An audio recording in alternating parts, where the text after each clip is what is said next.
السلام علیکم ورحمۃ اللہ وبرکاتہ۔ اعوذ باللہ من الشیطان الرجیم، بسم اللہ الرحمن الرحیم، الحمد للہ رب العالمین الرحمن الرحیم مالک یوم الدین، ایاک نعبد و ایاک نستعین، اہدنا الصراط المستقیم صراط الذین انعمت علیہم غیر المغضوب علیہم ولا الضالین۔ سامعین کرام، قرآن حکیم کی پہلی سورہ سورۃ الفاتحہ میں نے آپ کے سامنے تلاوت کی ہے، اور اسے سورہ کا تفسیری خلاصہ آپ کے سامنے بیان کرنا ہے۔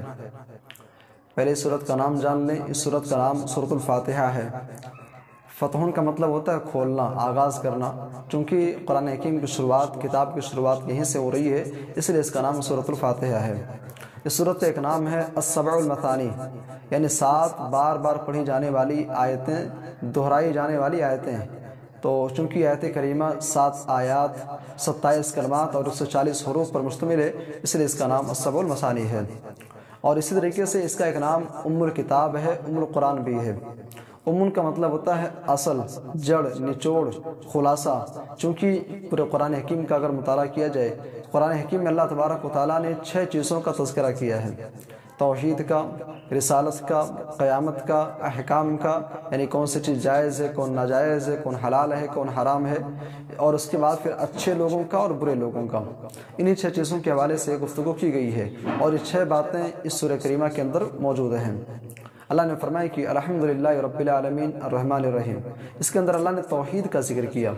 تمام قسم کی تعریفات اللہ کے لیے ہیں جو رب العالمین ہے۔ بھئی تمام قسم کی تعریفات، الحمدللہ یہ ایسا کلمہ ہے، جامع ترمذی کی روایت ہے، اللہ کے نبی صلی اللہ علیہ وسلم نے فرمایا کہ الحمدللہ افضل الدعا، الحمدللہ یہ تمام دعاؤں میں سب سے افضل عبادت، سب سے افضل دعا ہے۔ اور صحیح مسلم کی روایت میں اللہ کے نبی فرماتے ہیں الحمدللہ تملأ المیزان، قیامت کے دن جب انسان کی نیکیاں تولنے کے لیے ترازو کو رکھا جائے گا، تو جو انسان دنیا کے اندر الحمدللہ کثرت سے پڑھتا رہا تو یہ الحمدللہ اس کے میزان کے اندر اس کے نیکیوں کے پلڑے کو بھاری کر دے گا۔ اللہ کی اس کے بعد چند صفات کا تذکرہ ہے۔ سب سے پہلی صفت رب العالمین، اللہ جو ہے یہ رب العالمین ہے۔ رب العالمین ان تمام جہانوں کا رب ہے، انسانوں کے جہان کا، جنات کے جہان کا، ملائکہ کے جہان کا، حیوانوں کے، 7 زمین 7 آسمان، تمام جہانوں کا اللہ تبارک و تعالیٰ پالنہار ہے، ان کو کھلا پلا رہا ہے، ان کو جلا رہا ہے۔ پھر اللہ کی دوسری صفت لائی گئی الرحمن، اللہ رحم کرنے والا ہے۔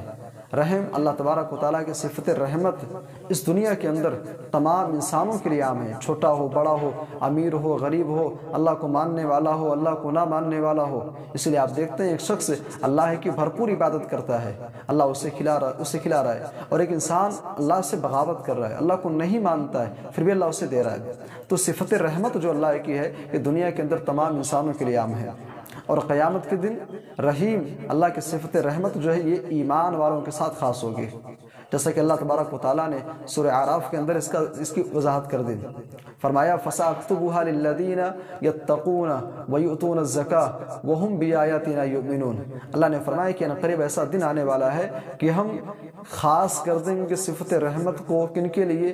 جو ایمان والے ہیں۔ اور ایمان والوں کے اللہ نے کوالٹی کیا بیان کی؟ یتقون، جو تقوی اختیار کرتے ہیں، جو متقی ہیں، وَيُؤْتُونَ الزَّكَاةَ، زکوٰۃ ادا کرتے ہیں، وَهُمْ بِآيَاتِنَا يُؤْمِنُونَ، ہماری آیتوں کے اوپر وہ ایمان رکھتے ہیں۔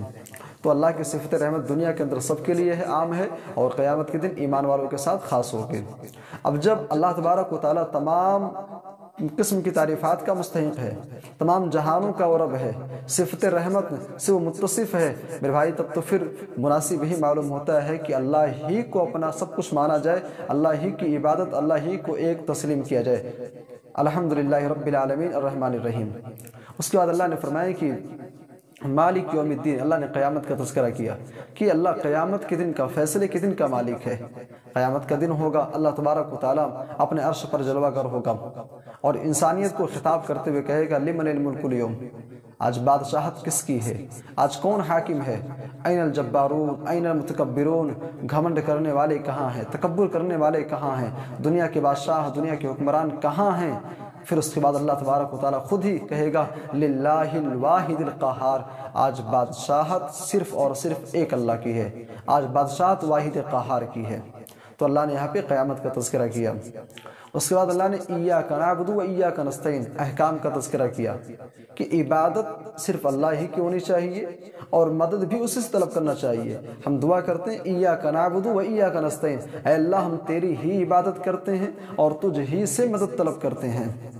میرے بھائی اور دوستو، جب اللہ تبارک و تعالیٰ فیصلے کے دن کا مالک ہے، اللہ تبارک و تعالیٰ تمام تعریفات کا مستحق ہے، اللہ تبارک و تعالیٰ تمام جہانوں کا رب ہے، پھر اللہ تبارک و تعالیٰ نے جب یہ تمام چیزیں ثابت ہو گئی تو یہ چیز لا محالہ ثابت ہوتی ہے کہ بھائی عبادت صرف اور صرف اسی کی ہونی چاہیے اور مدد بھی اسی سے مانگنی چاہیے۔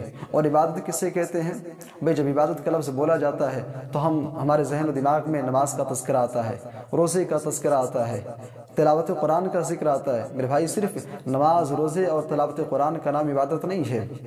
غریبوں کے ساتھ اچھا سلوک کرنا، محتاجوں اور غریبوں اور فقیروں کے ان کی ضرورتوں کو پوری کرنا۔ بھئی آپ راستے سے چل رہے ہیں، راستے میں کوئی روڑا پڑا ہوا ہے، کوئی تکلیف دہ چیز ہے، اس کو ہٹا دینا، یہ بھی عبادت ہے۔ اپنے بچوں کی صحیح تربیت کرنا بھی عبادت ہے، اپنی بیوی کے حقوق ادا کرنا بھی عبادت ہے، اپنے گھر کو اسلامی طرز کے مطابق، اسلامی طریقے کے مطابق چلانا یہ بھی عبادت ہے، اپنی زندگی کو سنت رسول اور اللہ کے بتائے ہوئے طریقے کے مطابق گزارنا یہ بھی عبادت ہے۔ عبادت صرف نماز روزے کا نام نہیں ہے۔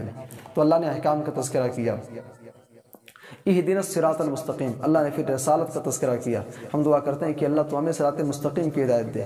پھر اللہ نے اچھے اور برے لوگوں کا تذکرہ کرتے ہوئے فرمایا صراط الذین انعمت علیہم، یہ راستہ بھی کیسا ہونا چاہیے جن کے اوپر تیرا انعام ہوا، اور کن لوگوں کے اوپر انعام ہوا ہے۔ سورہ نساء کے اندر اللہ تبارک و تعالیٰ نے اس کی بھی وضاحت کر دی، ومن یطع اللہ ورسول فاولئک مع الذین انعم اللہ علیہم من النبیین والصدیقین والشہداء والصالحین وحسن اولئک رفیقا۔